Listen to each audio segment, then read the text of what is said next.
Hello friends, my name is Dr. Anirudh and I'm the Chief Physiotherapist and the founder of Physic Healthcare Takers Private Limited. Welcome to our channel healthcare takers. मैं आपके लिए आज लाया हूँ हमारे health talk segment की का तीसरा एपिसोड जो कि दो पार्ट्स में डिवाइडेड है, पार्ट 1 और पार्ट 2। आज का जो एपिसोड है वो आज का जो पार्ट वीडियो है वो है पार्ट 1। इस वीडियो के अंदर हम आपको सर्वाइकल पेन से के सारे साइंस एंड सिम्टम्स, सारे कॉजेज़, उससे रिलेटेड सारे रिस्क फैक्टर्स आपको बताएंगे। जो हमारी पार्ट 2 की वीडियो होगी उसके अंदर मैं आपको सारी होम रेमेडीज़ बताऊंगा सर्वाइकल पेन की, और उसी के साथ साथ आपको कुछ सजेशन भी दूंगा कि कैसे आप अपना पोस्चर को ठीक रख सकते हैं। तो चलिए शुरू करते हैं।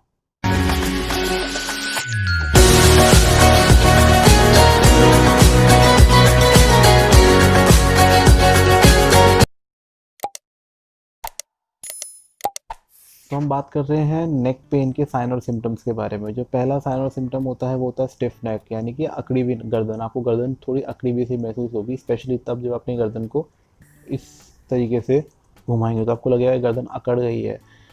दूसरा जो रीज़न होता है वो होता है, दूसरा जो सिम्टम होता है वो होता है शार्प पेन। आपको गर्दन के किसी लोकलाइज्ड एरिया में या फिर lower part of the neck में आपको थोड़ा सा एक पेन महसूस होगा, आपको एक शार्प पेन महसूस होगा लोकलाइज एरिया में। तीसरा जो होता है वो होता है जनरल सोरनेस। जनरल सोरनेस का मतलब वो, जैसा कि नाम है इसका, इसके नाम में ही सोरनेस आ रही है, दैट मीन्स कि आपकी मसल जो होती हैं वो सोरनेस में चली जाती हैं या सोर हो जाती हैं। इसी की वजह से आपको पेन महसूस होता है। ये बेसिकली क्या होता है, जैसा कि आपका शार्प पेन था वो एक लोकलाइज एरिया में था, ये लोकलाइज एरिया में नहीं होता, ये थोड़ा सा ब्रॉडर एरिया के अंदर होता है, रीजन के अंदर होता है। अगला हम बात करते हैं वो है रेडिकुलर पेन। रेडिकुलर पेन जैसा कि इसका नाम कह रहा है ये होता है रेडिएटिंग पेन। रेडिएटिंग पेन का मतलब होता है जो पेन आपके गर्दन से आपके कंधे की तरफ जा रहा हो। ये यूजुअली नसों का दर्द होता है, नर्व पेन होता है। ये जो पेन होता है इसकी इंटेंसिटी वेरी करती है। इसके अलावा इसमें जो आपको फीलिंग आती है वो बड़ी सीरिंग सी और बर्निंग सी फीलिंग आती है कि आपको इस तरह का कुछ जलन सा कुछ दर्द हो रहा है। अगला जो आता है वो है सर्वाइकल रेडिकुलोपैथी। सर्वाइकल रेडिकुलोपैथी का मतलब ये है कि जब नर्व कंप्रेशन इन्वॉल्व हो जाए आपके नेक पेन के अंदर, तो इस वजह से आपको सर्वाइकल रेडिकुलोपैथी का दर्द होता है। सर्वाइकल रेडिकुलोपैथी रेडिकुलर पेन के साथ भी हो सकती है, बिना उसके भी हो सकती है। इसके अंदर बेसिकली क्या होगा, आपको स्ट्रेंथ में थोड़ा सा फ़र्क लगेगा, आपको सेंसेशन में फ़र्क लगेगा। आप जब किसी चीज़ को उठाते हो हाथ से, या आपने कोई ग्लास उठाया, आपको लगेगा कि छूट जाएगा हाथ से। इस तरह की चीज़ को हम सर्वाइकल रेडिकुलोपैथी बोलते हैं। अगला हम बात करते हैं, लोगों को दर्द बहुत ज़्यादा बढ़ जाता है सर्वाइकल में, तो उसकी वजह से उनको हेडेक होने लग जाता है। कई इसको हम आप सर्वाइकोजेनिक हेडेक्स आपने सुने होंगे, वो इसी की वजह से होते हैं कि आपके नेक में जब ज़्यादा पेन हो गया तो आपको फिर गर्दन, आपको सर में भी आपके दर्द स्टार्ट हो जाता है। ये जो जितने भी दर्द हैं आपके नेक के, जो सिम्टम्स हैं, ये सब के सब आपको हो सकता है जब इनमें से किसी तरह का दर्द हो, आपको हो सकता है आपको रात को सोने में दिक्कत हो, ड्राइविंग में दिक्कत हो सकता है कि आपकी जो रेगुलर एक्टिविटी है, जो डेली लिविंग एक्टिविटी है, उसमें भी थोड़ी सी हिंड्रेंस आ जाए।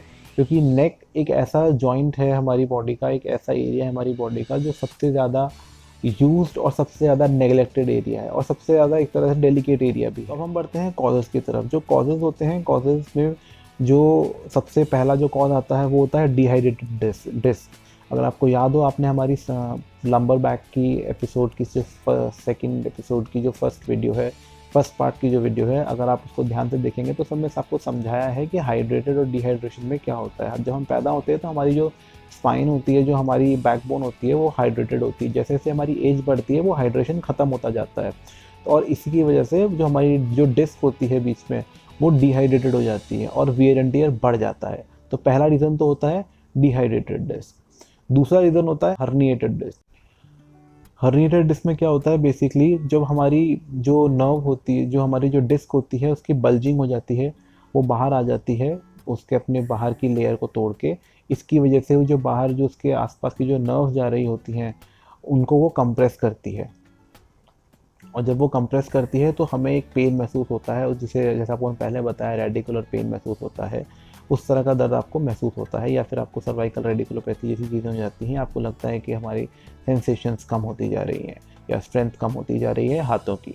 अगला जो आता है वो होता है बोन स्पर्स। बोन स्पर्स बेसिकली क्या होता है, कैल्शियम का डिपोजिशन होता है। जब एक्स्ट्रा कैल्शियम का डिपोजिशन हमारे जॉइंट्स के आसपास हो जाता है, तो वो कैल्शियम का डिपोजिशन जो होता है हमारे नर्व को कई बार इरिटेट करता है और हमारा रेगुलर मूवमेंट को हिंडर करता है। उस चीज़ को, उस कॉज को हम बोलते हैं बोन स्पर। अगला जो रीज़न होता है, अगला जो कॉज होता है वो होता है stiff ligament. Stiff ligament basically क्या होता है, जैसे जैसे आपकी एज बढ़ती है आपके लिगामेंट थोड़े लेस फ्लेक्सिबल हो जाते हैं। जब लेस फ्लेक्सिबल हो जाते हैं तो आपको एफर्ट ज़्यादा करना पड़ता है, या तो आप एफर्ट ज़्यादा करेंगे या फिर आप नेक को ज़्यादा स्ट्रेच करेंगे। जब ज़्यादा स्ट्रेच करेंगे, आपके लिगामेंट ऑलरेडी फ्लेक्सिबल कम है, तो आपको पेन हो जाएगा। इनके अलावा जो आपके कॉजेज़ हैं वो है जैसे कि पोस्चर, आपकी डेली लिविंग एक्टिविटीज़, आप नेक की स्ट्रेंथनिंग कर रहे हैं कि नहीं कर रहे हैं, ये भी वो कॉजेज़ हैं जो बहुत ज़्यादा इंपॉर्टेंट हैं। ये वो कॉजेज़ हैं जो रेक्टिफाई आप कर सकते हो और बहुत इजीली ठीक हो सकते हैं। बात करते हैं हम रिस्क फैक्टर्स की। रिस्क फैक्टर्स की अगर हम बात करते हैं तो उसमें आता है एज, उसमें आता है जेनेटिक फैक्टर, उसके अंदर आता है आपका ऑक्यूपेशन, उसके अंदर आता है आपका कोई प्रीवियस इंजरी, और उसके बाद हमारा जो लास्ट जो होता है वो होता है हमारी कुछ habits like smoking and all. तो चलिए अब मैं मिलूँगा आपसे हमारे अगली वीडियो में, जो कि होगा इसी एपिसोड का पार्ट 2, जिसके अंदर हम सर्वाइकल पेन की रेमेडीज़ बताएंगे जो कि हम घर पे कर सकते हैं ईजिली। आपको कुछ एक्सरसाइज बताऊंगा और कुछ सजेशन दूंगा कि आप क्या क्या कर सकते हैं अपने पोस्चर करेक्शन में। प्लीज़ जुड़े रहिएगा हमारे साथ हमारी अगली वीडियो में भी, जो कि इसी वीडियो का सेकेंड पार्ट है, जिसमें आपको सर्वाइकल पेन की सारी रेमेडीज़ बताऊंगा। आप घर पे क्या कर सकते हैं, क्या क्या प्रिकॉशंस ले सकते हैं और क्या किस तरह से अपने पोस्चर को ठीक कर सकते हैं। Please subscribe our channel, share our video and like our video, ताकि ये वीडियो ज़्यादा से ज़्यादा लोगों तक पहुँचे, लोगों को अपने प्रॉब्लम के बारे में ज़्यादा अवेयरनेस हो कि हमारी बॉडी में एक्चुअली में हो क्या रहा है। तो please take care, see you.